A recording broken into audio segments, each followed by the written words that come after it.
Friends, RV kitchen recipe में आप सबका स्वागत है। आप लोग बहुत खाएंगे आलू का पराठा, गोभी का पराठा। आज हम बनाएंगे मूली का पराठा।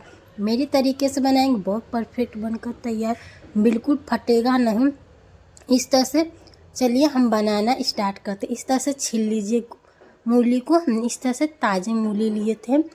और सर्दियों के मौसम में पराठा ये सब बहुत मन करता है खाने के लिए। गर्मा गर्म पराठा बनाइए अपने फैमिली, आप भी खाइए। इस तरह से टिफ़िन ऑफिस में भी दे सकते हैं। इस तरह से हम सारे मूलियों को छील लेंगे एकदम परफेक्ट। इस तरह से छील लीजिए एक एक करके। देखिए हमने तीनों मूली को छील लिया इस तरह से।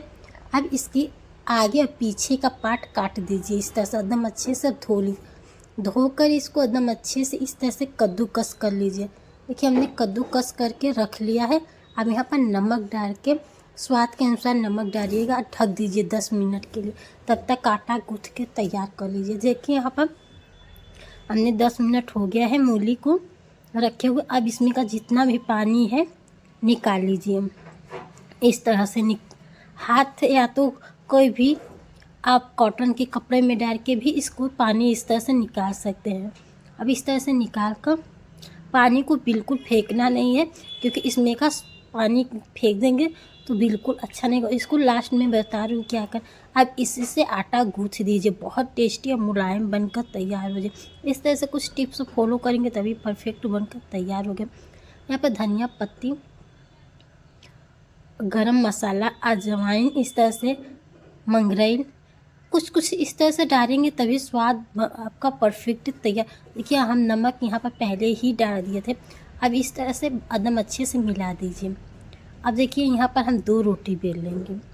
पहले ही आप नॉर्मल जैसे रोटी बनाते हो उसी तरह से आटा गूँथना है। और इस तरह से आप चम्मच की सहायता से इस तरह से चारों तरफ फैला दीजिए।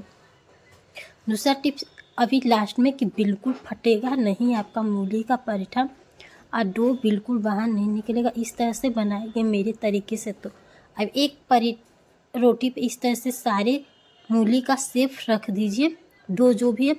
अब दूसरा भी मूली के ऊपर इस तरह से रख दीजिए। अब इस तरह से चम्मच की सहायता से, कांटे वाले जो चम्मच होते हैं, इससे किनारे दबा दीजिए। दबाने से बिल्कुल नहीं खुलेगा आप जब तक खुले। अब हल्का सा बेलन मार दीजिए। कुछ टिप्स इस तरह से फॉलो करेंगे तभी परफेक्ट बनकर तैयार होगी। और अब इस तरह से तावे पे गरम हो गया है तावा, तो उस पर डाल दीजिए। जब तक हो गया दूसरी तरफ पलट दीजिए। अब इधर ऑयल लगा दीजिए। गैस को मीडियम ही रखिएगा। कुछ टिप्स फॉलो करेंगे तभी परफेक्ट बनकर तैयार होगी। अब इस तरह से गैस को मीडियम रखे रहेंगे तभी आपका एकदम अच्छे से मूली का पराठा तैयार होगा। अब इस तरह से दूसरी तरफ पलट दिए। अब इस तरह भी ऑयल लगा सकते हैं इस तरह से। अब इसको भी पलट दीजिए, इस दोनों तरफ इस तरह से पलट दीजिए। अब एक एक करके सेक लीजिए इस तरह से। देखिए मैं मूली का पराठा कितना फूल भी रहा है इस तरह से। अब इसको प्लेट में निकाल लीजिए इस तरह से करके। अब इसके चटनी के साथ, चाय के साथ, जिसके साथ आपको अच्छा लगता है उसके साथ आप खाइए अपनी फैमिली को। अगर हमारी रेसिपी अच्छी लगती है प्लीज़ लाइक, सब्सक्राइब, शेयर करिए दोस्तों फैमिली के साथ।